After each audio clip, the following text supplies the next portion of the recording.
Anda masih mendengarkan RRI Radio Tangga Bencana COVID-19.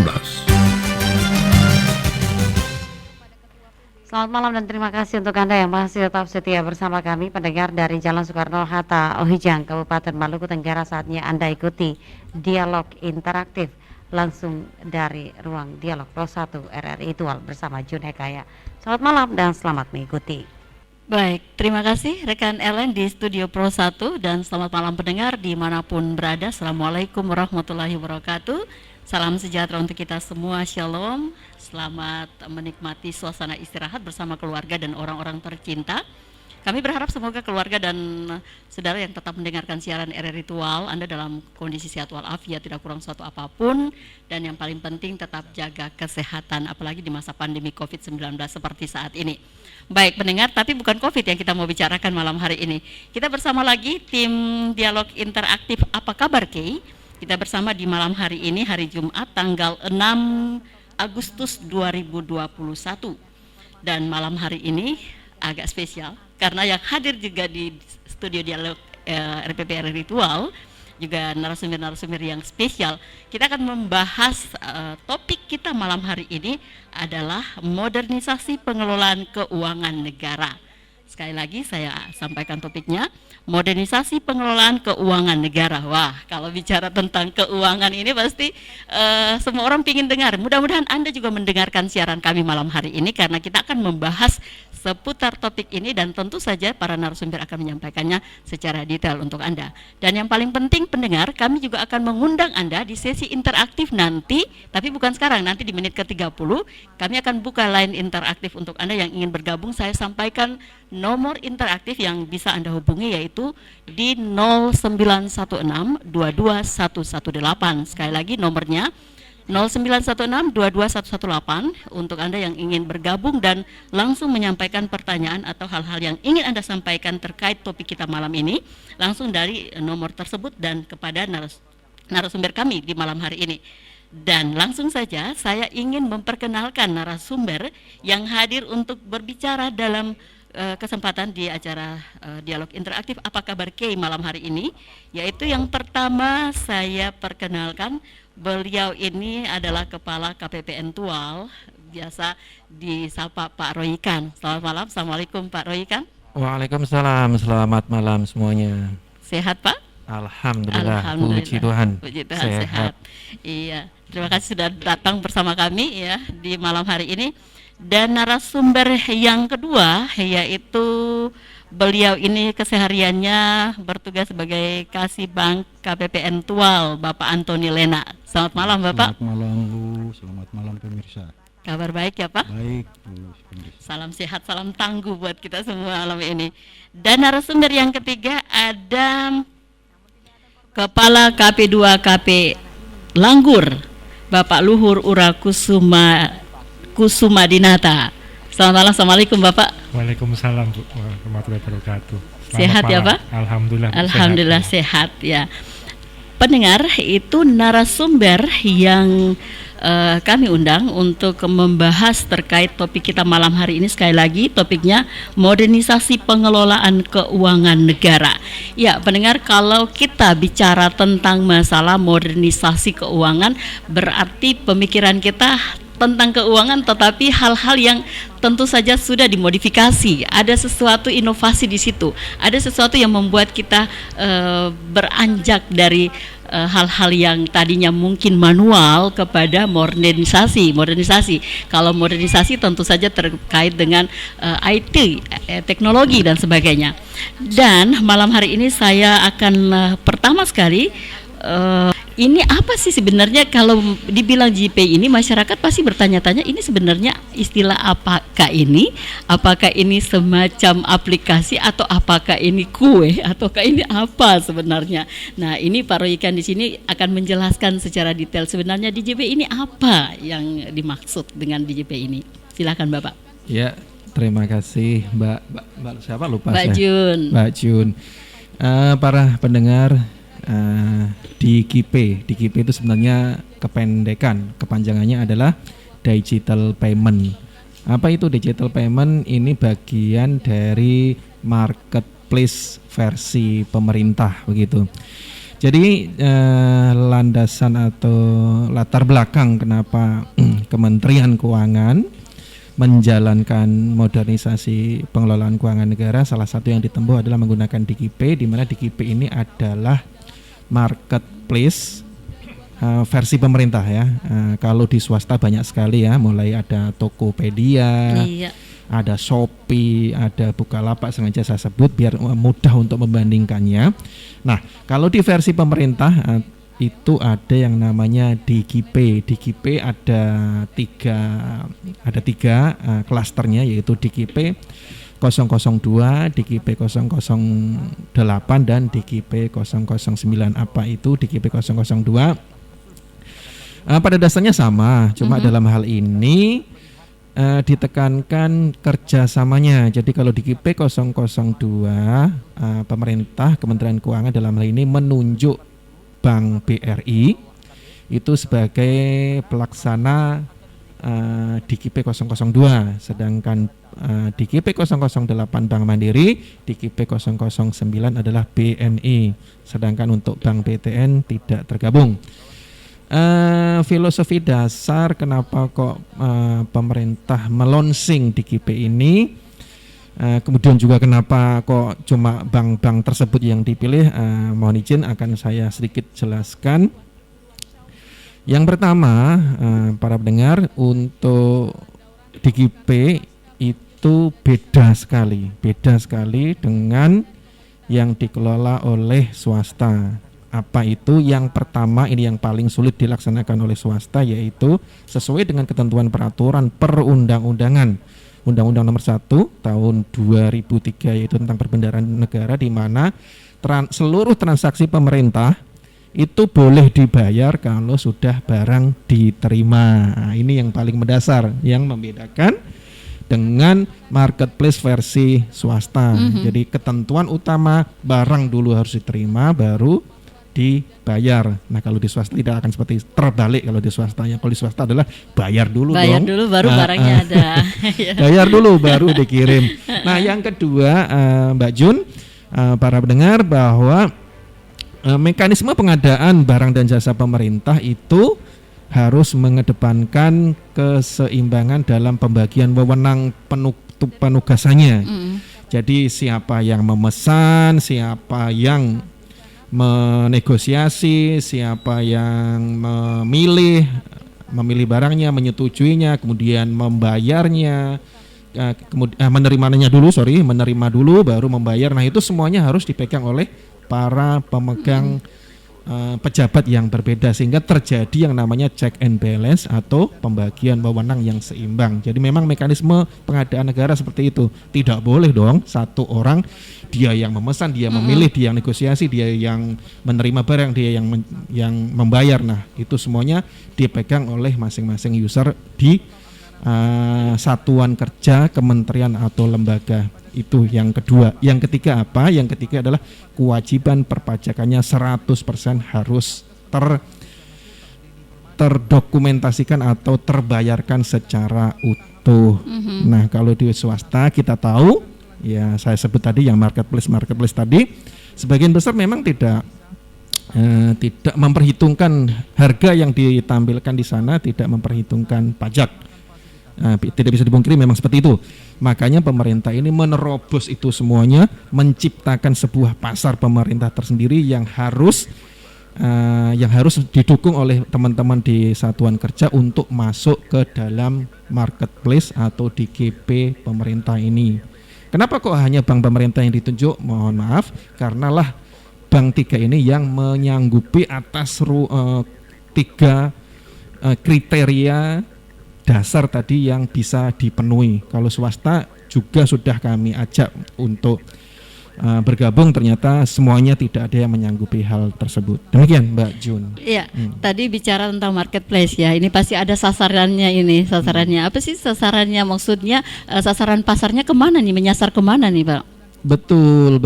Sasarannya adalah UMKM. Saya yakin UMKM ini sangat-sangat diuntungkan nantinya bila tergabung ke dalam DKP pemerintah. tujuan utama memang akan merangkul UKM karena apa? Ini memang nanti pembelanjaan atas uang persediaan. Uang persediaan itu apa? Uang yang memang dipergunakan sehari-hari oleh para bendahara pemerintah. Bendahara pemerintah itu siapa? Adalah bendahara-bendahara yang ada di satker-satker, khususnya satker-satker vertikal.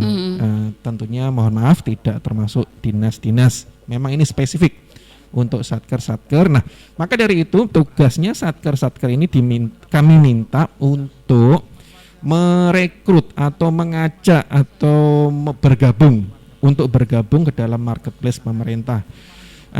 Target kami hingga akhir tahun ini 2021 itu paling tidak ada 30% satker karena satker kami itu ada 60, makanya kalau 30% itu paling tidak ada 19 satker.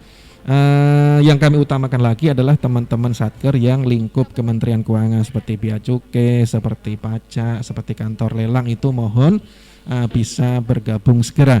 Dan alhamdulillah untuk KPPN Tual yaitu mitra kami yaitu kantor pelayanan Bea Cukai Tual alhamdulillah sudah bergabung. Nah, nantinya dalam waktu dekat akan kami berikan bimbingan bagaimana menggunakan marketplace ini. Jadi sekali lagi tugas-tugas satker ini harus merekrut para UMKM, para pedagang yang notabene bukan pedagang besar. Kalau pedagang besar tentunya lain lagi karena memang ini sasarannya UMKM di mana pembelanjaannya digunakan adalah menggunakan uang persediaan di mana maksimal satu kali transaksi adalah 50 juta, tidak lebih. Karena kalau lebih harus menggunakan mekanisme LS dan itu lain lagi nanti pengaturannya. Kalau LS nanti menggunakan yang namanya e-katalog atau LPSE yang dikelola oleh LPSE. Jadi memang sasaran targetnya berbeda antara marketplace yang dikelola oleh Kementerian Keuangan ini dengan market atau proses pengadaan yang dikelola oleh LPSE. Demikian, Mbak Jun. Ini bicara tentang ada sasarannya untuk pasarnya, kemudian tadi sudah dibilang bahwa diusahakan untuk kayak Bea Cukai, pokoknya yang ada dalam lingkup keuangan atau bisa semua nih satker-satker yang bergabung untuk bersinergi ini untuk nantinya merekrut seperti yang tadi disampaikan oleh Pak Roykan. Nah, ingin ditanyakan ini mekanisme perekrutannya itu seperti apa, kemudian kan ada belanja barang ini seperti apa sih yang dibelanjakan itu seperti apa? Jadi ini juga ingin diketahui masyarakat ini Pak. Iya. Terima kasih Mbak Jun dan para pendengar. Ya, mekanismenya sebenarnya sangat simpel. Memang yang pertama bergerak adalah satuan kerja yang memiliki dana uang persediaan itu harus mendaftarkan admin satkernya ke kami. Nah, nanti admin satker ini meng-create atau mendaftarkan para user di satker tadi yang saya sebut ada 5. Ada penerima barang, ada PPK, ada PPBJ, ada bendahara, terakhir adalah penerima barang. Nah, setelah para pejabat ini terbentuk, salah satu pejabat yaitu pejabat PPBJ karena memang kewenangan PPBJ ini adalah berkomitmen atau membuat perjanjian perjanjian pengadaan. Mekanisme pengadaan itu kan memang wewenangnya PPBJ. Nah, PPBJ inilah yang harus merekrut para vendor. Nah, vendor ini sebenarnya simpel, apa yang harus dipersiapkan yaitu NPWP. Ya, ini kunci utama untuk bisa bergabung ke dalam pasar kami tentunya NPWP karena nanti akan langsung diperhitungkan perpajakannya. Kalau tanpa NPWP nggak bisa. Yang kedua KTP. Yang ketiga SIUP, surat izin usaha perdagangan. Kenapa kok perdagangan? Ya karena memang sebagian besar adalah mekanisme perdagangan, misalnya pengadaan ATK, pengadaan konsumsi, dan pengadaan pemeliharaan misalnya. Untuk komputer yang rusak itu kan pemeliharaan, berarti itulah hanya ada 3 saja yang cukup, KTP, NPWP, dan SIUP.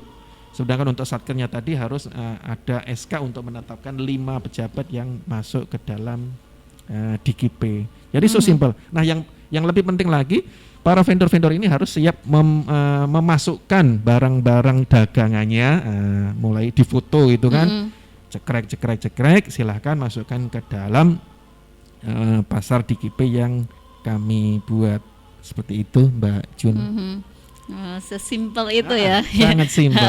Yang penting itu tadi NPWP harus ada. Harus ada. Ya, KTP-nya juga harus jelas ya, biar lebih memudahkan seperti itu. Nah, kita akan bicara lagi tentang DGP ini, tapi saya ingin ke Pak ini dulu. Ke Pak Antoni dulu nih. Ini Pak Antoni ini bicara tentang kartu kredit pemerintah ini. Kartu kredit, kalau sudah bicara kartu kredit, masyarakat akan bertanya lagi, apalagi ini ya kartu kredit, orang kan biasa akan berkonotasinya ke utang ini. Atau sebenarnya kartu kredit pemerintah ini seperti apa, dan ada kaitannya kah dengan yang tadi di DGP ini ya? Nanti dijelaskan lebih detail. Silakan Pak Antoni. Baik, terima kasih Mbak Yun. Perlu kita tahu KKP itu apa. KKP merupakan kartu kredit pemerintah. Kartu ini dikeluarkan untuk Satker dapat melakukan tagihan atau pembayaran lewat bank. Jadi KKP ini pada prinsipnya memberi keringanan kepada Satker supaya di dalam melakukan pengeluaran bahkan penerimaan itu lebih mudah dan lebih cepat. Artinya setiap penggunaan kartu kredit pemerintah ini itu ada porsi tertentu yang memang sudah dinyatakan di dalam peraturan pemerintah. Mungkin kalau kiranya pengalaman-pengalaman yang terjadi pada daerah, khususnya daerah Maluku, itu banyak sekali yang masih presentasinya masih mereka lakukan di dalam porsi yang lebih mudah. Artinya KKP dibandingkan 20% dengan 80% pelaksanaan pembayaran melalui pembayaran manual. Nah, mungkin KKP ini sebenarnya pada prinsipnya memberikan peluang yang besar dalam penyelesaian pembayaran lebih cepat, karena melalui KKP ini dia bisa berinteraksi dengan vendor atau lain-lain yang nantinya melalui perbankan dibayarkan langsung setelah seperti apa yang tadi disampaikan Pak Roykan, itu setelah mendapat barang atau mendapat sesuatu yang kita inginkan seperti misalnya tiket dan lain sebagainya, mungkin diperuntukkan untuk satu kecepatan. Ya, barangkali itu yang mungkin perlu disampaikan, nanti mungkin Pak Roykan bisa lebih lanjut. Ya, tapi saya ini dulu untuk KKP ini sendiri atau kartu kredit pemerintah ini banknya masih sama ya? Banknya yang melayani itu apa? Yang melayani itu bank, 3 bank itu, yaitu Bank BRI, BNI sama Mandiri. Masih tetap bank yang sama. Iya. Ya. Nah, Pak, ini ada sedikit nyasar ke sini, jadi perlu Pak Roykan untuk menjelaskan ini hubungannya nanti dengan DGP ini bagaimana? Justru hubungannya sangat erat. Apa itu? Di dalam marketplace atau DGP tadi yang saya sampaikan, di sana itu ada pilihan cara bayarnya. Bendahara negara, bendahara Satker itu kalau waktu memilih proses pembayarannya itu menggunakan via apa, misalnya pilihannya KKP atau kartu kredit pemerintah, berarti harus menggunakan KKP. Nah, yang sering jadi pertanyaan, KKP itu kan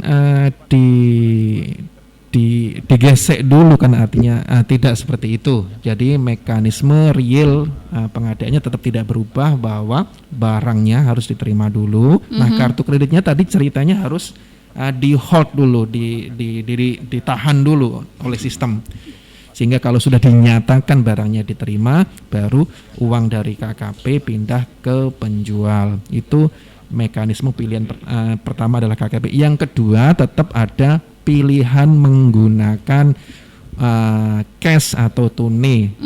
Tunai di sini yang saya maksud adalah transfer, pemindah bukuan dari rekeningnya bendahara Satker kepada penjual.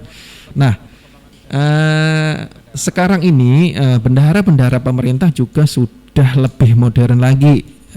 rekeningnya bukan lagi rekening giro apalagi tabungan, rekening mereka sudah yang namanya virtual account atau VA. Nah, dengan VA ini pada dasarnya ya uang tunai, cuma yang mekanismenya adalah yang transfer, mekanisme cara transfer. Kalau KKP kan ditanggung oleh bank penerbit.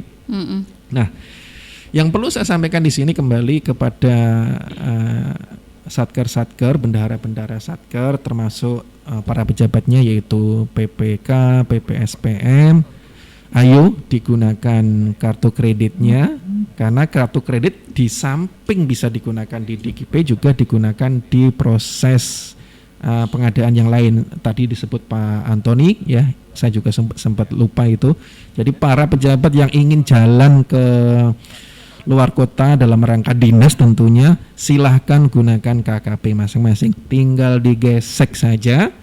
Nah, berapapun yang digesek itulah yang dipertanggungjawabkan. Kalau perjalanan kan memang tidak ada perpajakannya, jadi nanti Mas Luhur mohon izin bisa menambahkan tentang perpajakannya. Karena memang kalau untuk perjalanan berapapun nilainya itu tidak kena pajak. Nah, bagaimana Pak kalau digunakan dalam proses pengadaan yang di DKP tadi? Di DKP juga sudah ada terobosan kemudahan simplifikasi apa itu yang jelas sangat-sangat mudah menggunakannya. Begitu bendahara itu menggunakan KKP, berapapun yang digesek itu juga tidak diwajibkan memungut pajak. Saya garis bawahi lagi, tidak diwajibkan memungut.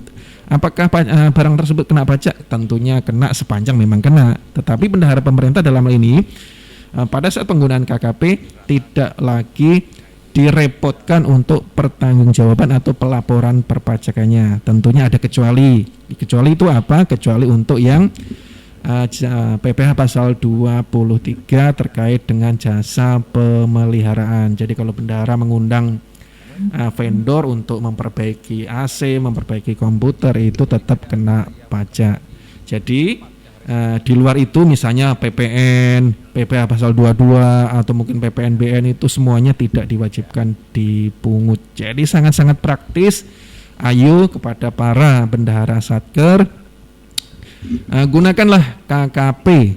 Nah, Pak, kalau saya belum punya KKP gimana? Silahkan ajukan ke KPPN Tual di Langgur. Begitu. Kebetulan mau ditanyakan ini, mau ditanyakan. Artinya kan tadi sudah dijelaskan. Nah, progresnya apakah semua sudah dipergunakan KKP itu ataukah seperti apa progresnya yang untuk kabupaten dan kota saja nih? Kita ambil kabupaten dan kota saja nih untuk KKP ini.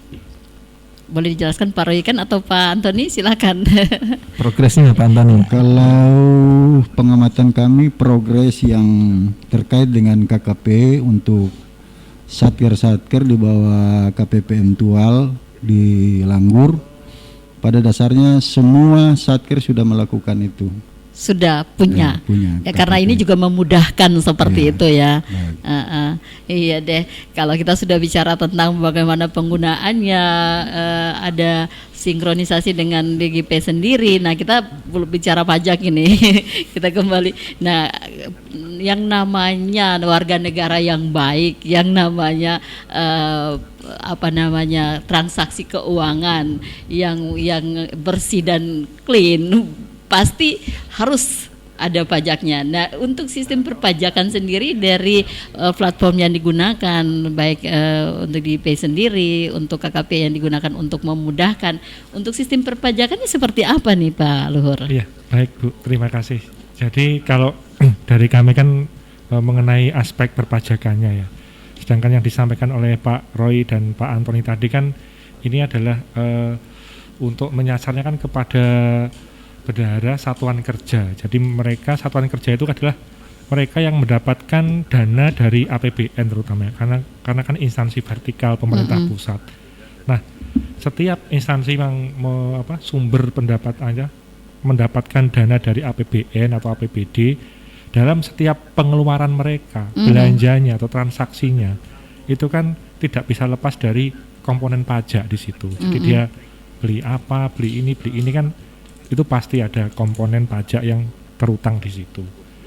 Nah, terkait kalau yang satuan kerja pada umumnya, biasanya kan kalau yang berkaitan dengan gaji itu kan biasanya PPh pasal 21 itu berkaitan dengan gaji atau honor-honor yang rutin diterima oleh pegawai di satuan kerja tersebut. Kemudian ada lagi yang sering digunakan adalah itu PPh pasal 22. Tadi sempat disinggung oleh Pak Roy. Jadi misalnya suatu satuan kerja melakukan pengadaan barang. Nah, pengadaan barang itu terutang biasanya PPh pasal 22 dan juga PPN kalau transaksinya di atas 2 juta. Nah, tadi disinggung oleh Pak Roy, khusus untuk transaksi yang menggunakan kartu kredit pemerintah tadi, itu diatur dalam ini PMK 231 PMK 03 2019 bahwa di situ dinyatakan khusus transaksi yang menggunakan kartu kredit pemerintah itu PPh pasal 22 dan PPN itu tidak perlu dipungut oleh bendahara atau instansi pemerintah tersebut. Jadi ini memang ya diberi kemudahan kan, jadi diberi fasilitas agar bendaharanya juga tidak ribet-ribet banget, Ribet tidak untuk ngurus pajak lagi. Iya. Jadi dengan memanfaatkan fasilitas kartu kredit pemerintah tadi, maka Apakah itu secara otomatis atau gimana tuh? Artinya untuk karena sudah atau free ataukah memang sudah terpotong secara otomatis dengan kartu itu atau seperti apa nih? Baik, jadi filosofinya pajak itu seperti ini kan, ada PPh, ada PPN ya. Ya. PPh itu kan pajak penghasilan. Istilahnya pun juga beda. Kalau PPh itu adalah pemotongan. Jadi kalau transaksi normal bendahara itu atau instansi pemerintah itu dia kalau PPh itu pemotongan, sedangkan kalau PPN itu memungut. Nah, kenapa kalau dipotong? PPh itu kenapa? Dipotong dari penghasilan karena bendahara itu memberikan apa ya, dana atau penghasilan kepada rekanannya. Jadi dipotong adalah uangnya si rekanan itu namanya PPh, dipotong dari uangnya rekanan. Sedangkan PPN itu yang menanggung adalah konsumen terakhir. Nah, dalam hal ini kan ya bendaharanya itu sendiri yang dia menambahkan PPN 10%, istilahnya dipungut. Nah, jadi kalau PPh itu dipotong, kalau PPN dipungut. Tapi kalau khusus transaksi dengan apa itu kartu kredit pemerintah itu, bendahara dari satuan kerja itu tidak direpotkan dengan pemotongan maupun pemungutan PPh atau PPN ini. Jadi tapi tetap pajaknya ya tetap menjadi kewajiban berarti ke rekanan tadi, tapi tidak bisa hilang. Tapi bagi bendaharanya lebih mudah. Lebih mudah ya. Mungkin sekilas itu, Bu. Pendengar, tidak terasa kita ngobrol sudah 35 menit dari jam 8 malam. Jadi saya tadi janjinya jam 8.30 ya, tapi sudah molor 5 menit. Saya mulai buka line interaktif, tapi sebelum kita buka line interaktif, kita dengarkan dulu yang satu ini.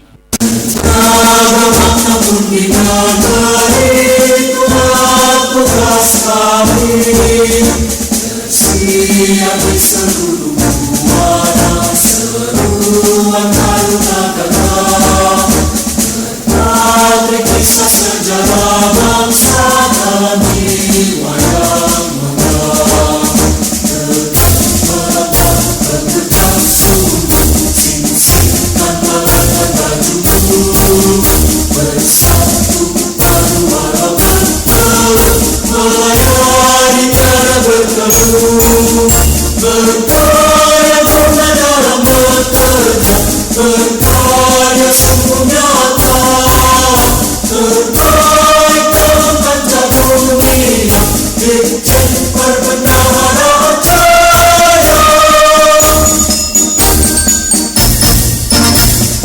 Dari pusara ibu berdiri, kita api yang sejati, menjaga manapun tinggal itulah tugas kami.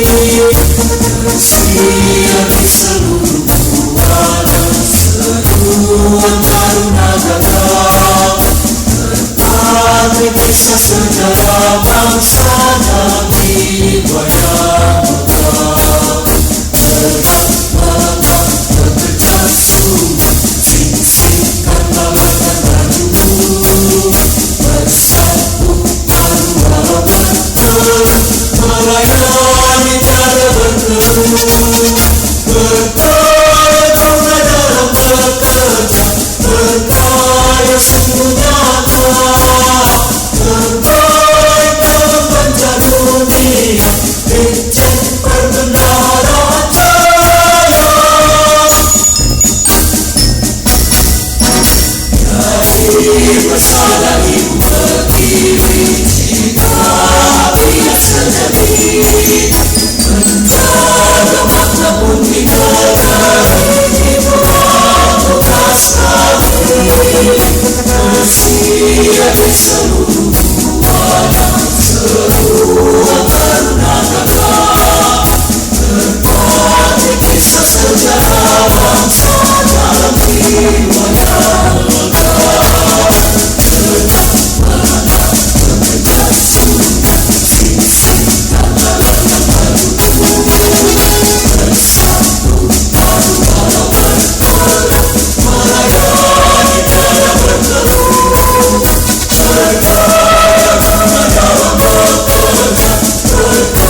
Baik, pendengar, kita masih bersama kembali lagi dengan saya Jun Hehakaya, juga narasumber kita malam hari ini ada Pak Roy, ada Pak Antoni, dan juga ada Pak Luhur yang bersama saya. Malam hari ini kita masih bicara tentang modernisasi pengelolaan keuangan negara. Dan kalau tadi sudah dijelaskan detail tentang platform DigiPay ini, juga tentang KKP atau kartu kredit pemerintah, kolerasinya dengan pajak seperti apa. Ya, saya akan ngobrol lagi dengan narasumber kita malam hari ini. Dan pendengar, saya ingatkan lagi, Anda yang ingin bertanya khususnya pelaku-pelaku UMKM, kalau mendengarkan siaran kami malam hari ini, atau bisa saja dari instansi-instansi satker-satker pemerintah baik vertikal maupun otonom ya, yang ingin bicara atau menyampaikan hal-hal yang mungkin saja masih belum dipahami, atau masyarakat juga boleh bergabung dan ingin bertanya langsung tentang topik kita malam hari ini, boleh langsung ke narasumber ya. Nomor telepon kami saya kembali sampaikan 0916221118 0916221118. Mulai sekarang kami buka kesempatan untuk Anda pendengar dimanapun berada yang sempat mendengarkan siaran RRI Ritual, langsung saja telepon kami dan bicara atau bertanya, langsung menyampaikan saran, pendapat, masukan kepada para narasumber kita malam hari ini. Saya sebelum nanti ke Pak Luhur lagi, saya ingin ke Pak Roy kan dulu nih. Pak Roy, tadi kita sudah ngobrol ya bahwa selain satker-satker pemerintah, baik itu yang vertikal maupun yang otonom, tadi juga sempat disinggung ya tentang UMKM ini. Nah, tadi saya sempat bertanya mekanisme seperti apa, perekrutmennya seperti apa, dan barang-barang yang tadi mau dimasukin ke marketplace itu seperti apa sih yang ingin diminta atau ingin dibeli gitu. Ya, makasih Mbak Jun, para pendengar. Jadi mungkin poin yang paling krusial adalah UMKM yang seperti apa, yang bagaimana. Mohon izin, UMKM biasanya yang melayani satker pemerintah. Biasanya apa? Yang paling mudah kita temukan adalah misalnya pengadaan kertas, pengadaan peralatan kantor, ATK begitu ATK, ya. alat tulis kantor, ada kertas, ada ballpoint, ada supplies komputer. Nah, itu yang paling sering digunakan. Nah, yang berikutnya lagi, satker itu misalnya kalau bikin acara ya, memang saat ini lagi pandemi, acara-acara seperti itu dikurangi, tetapi pada umumnya satker kalau menyelenggarakan sebuah acara mungkin internal atau bahkan eksternal pasti membutuhkan yang namanya snack box, nasi kotak, atau mungkin malah mendatangkan para catering, jasa-jasa itu masuk catering. juga ya Pak itu? Masuk. Nah, itu. Jadi yang selama ini jadi bahasa gampangnya begini.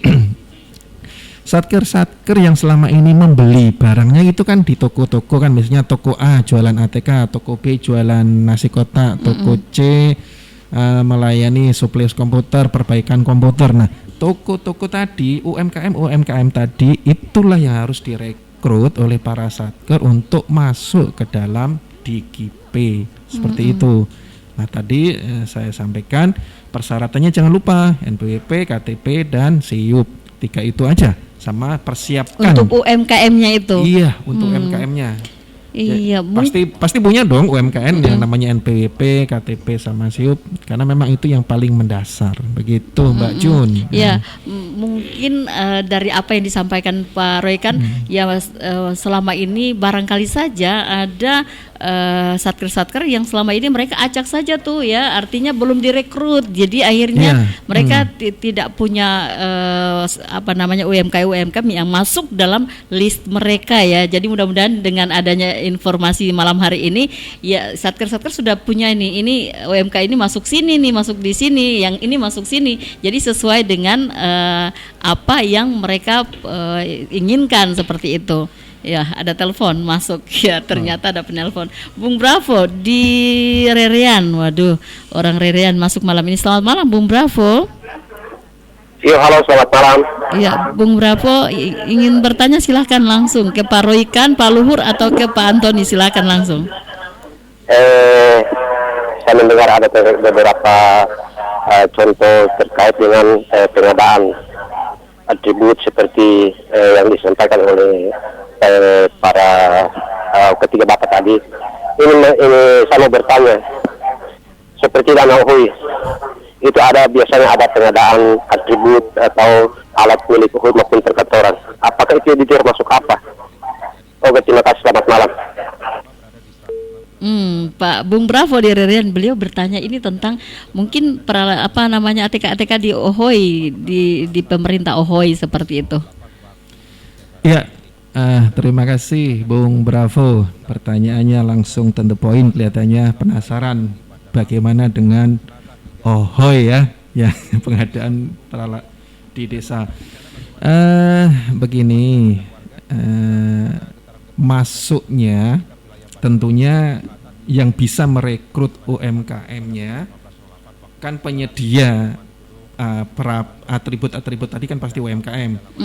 Nah itu mohon maaf, saat ini yang bisa masuk adalah yang direkrut oleh satuan kerja instansi vertikal pemerintah pusat, kartu kredit pemerintah pusat. Jadi bagaimana dengan yang di Ohoi? Itu Ohoi masih dalam tidak bisa memasukkan itunya, tidak bisa memasukkan UMKM-nya. Artinya apa? Kalau UMKM tersebut mau masuk ke dalam mekanisme DKIP harus melayani instansi vertikal. Sekali lagi, ini baru sebatas yang vertikal. Tapi kalau yang UMKM-nya itu nasional, siapapun bisa masuk. Jadi UMKM tadi tidak bisa masuk melalui Ohoi atau kantor desa begitu ya. Masuknya harus melalui satker. Satker itu siapa aja? Tadi belum saya singgung, misalnya kalau di Tual ini misalnya ada kepolisian, ada tentara, ada BPS, BPN, kantor pajak, kantor bea cukai, kejaksaan, kantor imigrasi, kantor pelabuhan, kantor bandar udara. Nah, harus masuk melalui mereka. Tidak bisa masuk melalui kantor desa, karena kantor desa bukan satker Kementerian Keuangan. Kantor desa itu satkernya pemerintah daerah. Jadi mohon maaf sekali lagi, ini masih sebatas binaan atau wilayah pelayanan yang ada di Kementerian Keuangan pusat. Jadi belum masuk di area pemerintah daerah. Sama tadi sejalan dengan penggunaan KKP tadi. KKP itu biarpun nantinya bisa meluas, tetapi yang tidak wajibnya memungut tadi itu baru sebatas bila mana yang membelanjakan adalah instansi pemerintah pusat, tidak termasuk instansi pemerintah daerah, tidak termasuk instansi pemerintah desa. Seperti itu. Mungkin bisa menjawab ya Bung Bravo. Terima kasih Bung Bravo. Baik pendengar, setelah Bung Bravo mudah-mudahan ada yang lain bergabung di nomor teleponnya 0916221118 ya. Ini saya ingin ke Pak Roy dulu nih. Oke, silakan. Pak Roy, tadi dikatakan bahwa UMKM ini masuk melalui satker-satker. Nah, sampai sejauh mana pengontrolan dari artinya KPPN sendiri, boleh nggak dia masuk atau itu langsung ke satkernya untuk 2 kali masuk, artinya umpamanya tadi dibilang kayak catering atau toko-toko penjual ATK gitu ya, dia masuk di umpamanya di kepolisian, kemudian dia ada masuk di lain lagi, boleh nggak seperti itu, atau kalau sudah masuk di satu ya satu saja supaya listnya jangan double gitu? Yes, akhirnya nih Mbak Jun ternyata kritis orangnya, luar biasa. Begini, yang sudah masuk tentunya tidak bisa dimasukin lagi dong, orang sudah di dalam kok. Ini juga kelebihannya DGP, saya sampaikan di sini, begitu UMKM itu berhasil masuk di DGP, itu bisa diakses oleh satker seluruh Indonesia. Jadi siap-siapin aja nanti biaya kirim, mau ke Sumatera, mau ke Jawa, atau mungkin sebaliknya yang dari Jawa ke sini. Jadi itu lingkupnya adalah nasional. Jadi UMKM kalau sudah masuk ke dalam sistem kami tidak bisa dimasukkan kembali karena di dalamnya sudah ada identitasnya menggunakan NIK, nomor induk kependudukan, NIK. Jadi kalau NIK-nya sudah ada pasti sistem akan menolak, sehingga yang sudah masuk tadi bagaimana agar bisa berinteraksi dengan pembeli lainnya, tentunya di-invite. Setelah dikonfirm oleh penjual, bisa berbelanjalah UMKM tadi dengan yang menginvite tadi, yang memanggil. Yang memanggil itu bisa tidak hanya lingkup di KPPN tua saja, termasuk di KPPN yang lain, nasional lingkupnya. Begitu Mbak Jun. Selama KTP-nya masih KTP Indonesia nih. Oh iya. Iya, dan sudah punya NPWP gitu ya. Kemudian juga harus ada KKP begitu ya Pak? Iya. Harus ada KKP. Saling melengkapi, ini terintegrasi ceritanya. Ya, satu kesatuan. Nah, kalau sudah seperti itu, ini kita biasa dengar juga yang ongkos kirim gitu ya. Apakah itu masuk juga dalam bagian dari sistem perpajakan atau seperti apa? Saya juga bingung. Biasanya juga biasa pesan-pesan barang-barang online seperti itu. Apakah sistemnya hampir seperti itu ataukah bagaimana, ada bedanya atau seperti apa? Oh, baik, terima kasih Bu. Jadi saya ingin biar menyambung ya dari yang dikatakan ditanyakan Pak Prabowo, terus disampaikan, dijawab oleh Pak Roykan tadi, terus hubungannya dengan UMKM. Kalau UMKM itu kan namanya saja kan UMKM ya, usaha mikro, kecil dan menengah.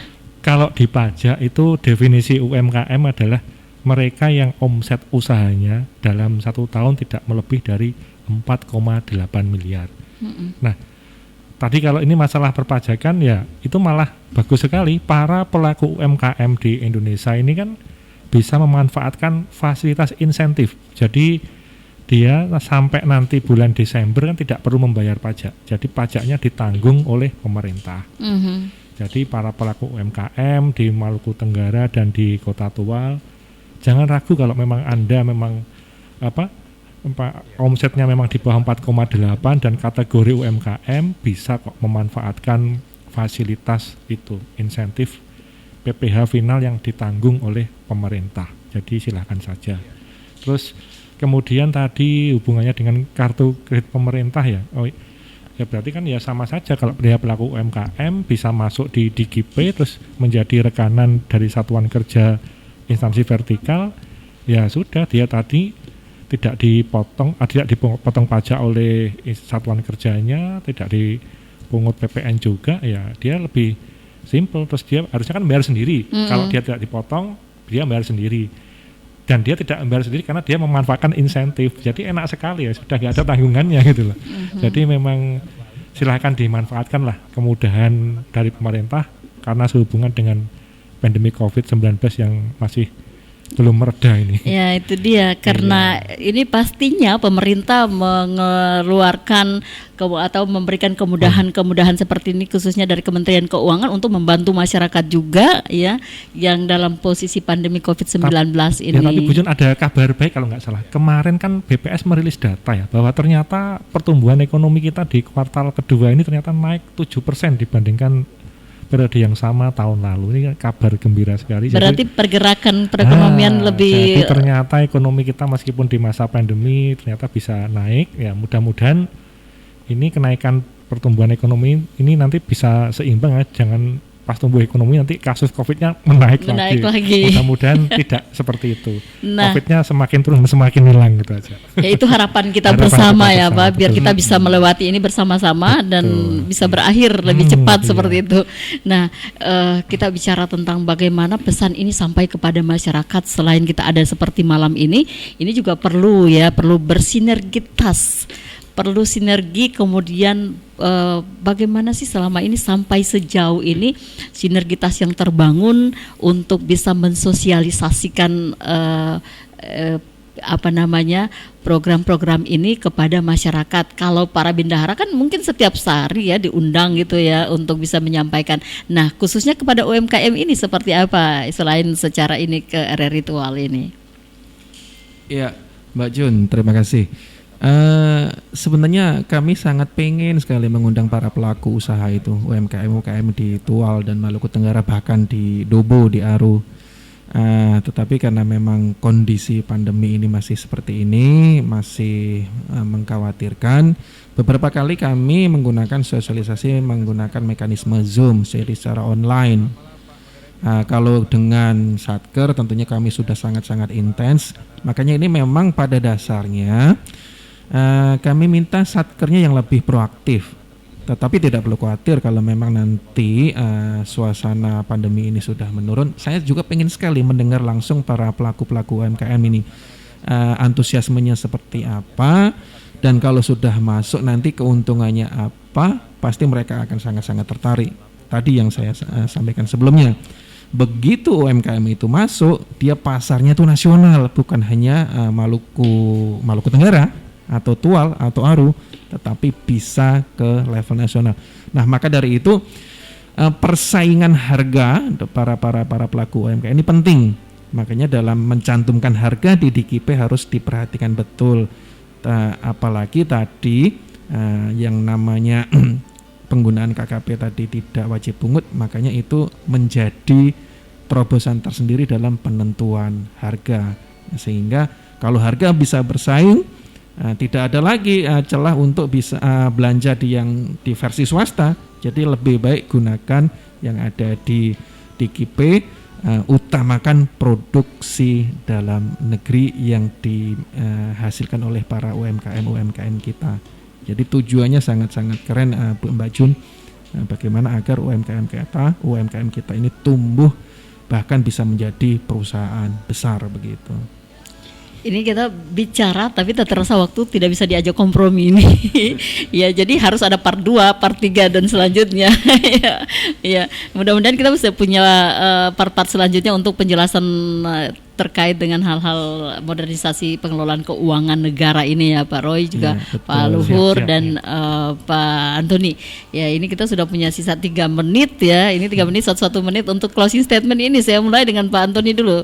Silakan. Ya, baik para pemirsa, lewat apa yang diberikan pencerahan dari kami, mudah-mudahan ini bisa bermanfaat khususnya bagi UMKM. Marilah kita bermotivasi membangun daerah kita. Ada beberapa banyak UMKM yang ada pada Maluku Tenggara ini mungkin bisa lebih termotivasi, bisa membangun daerah dengan mendaftarkan diri lewat satker yang ada, sehingga apapun yang terjadi usaha-usaha kalian akan lebih meningkat, barangkali itu. Silakan Pak Roy. Ya, saya poinnya kepada teman-teman di Satker, ayo segera daftarkan Satker Anda. Begitu Satker sudah masuk, daftarkanlah vendor-vendor yang selama ini berlangganan dengan Anda. Vendornya cukup tadi, memiliki persyaratannya cukup. Nah, yang lebih penting lagi harus memiliki internet. Ini jangan lupa, karena ini kan basis internet. Kalau di GP itu kan pasarnya pasar online.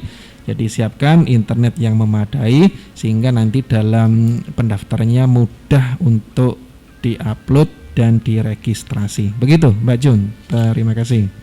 Silakan Pak Luhur. Kalau kami meneruskan Pak Roy kan bahwa satuan kerja jangan ragu-ragu menggunakan kartu kredit pemerintah, karena dengan menggunakan itu mendapatkan fasilitas tidak perlu memotong PPh 22 maupun memungut PPN. Itu aja. Terus untuk masyarakat UMKM silahkan manfaatkan insentif karena itu membantu Anda. Jadi Intinya tagline kami adalah bersama pajak, atasi pandemi, pulihkan ekonomi.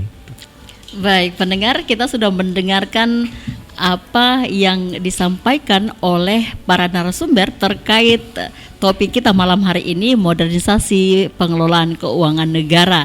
Terima kasih sekali lagi Pak Roykan, juga Pak Antoni dan Pak Luhur sudah hadir bersama-sama. Kita masih punya banyak hal yang ingin disampaikan, tapi karena waktu kita mudah-mudahan bisa ketemu lagi untuk part-part selanjutnya bicara tentang masalah internet dan hal-hal sebagainya terkait dengan bagaimana akses kepada masyarakat juga belum dibicarakan. Mudah-mudahan kita akan bicara lagi, tetapi untuk malam hari ini kita harus sampai di sini karena kita akan bergabung dengan Pro 3 untuk mengikuti Warta Berita Nasional. Saya Judhya Kaya mewakili seluruh kru yang bertugas mengucapkan terima kasih untuk perhatian Anda.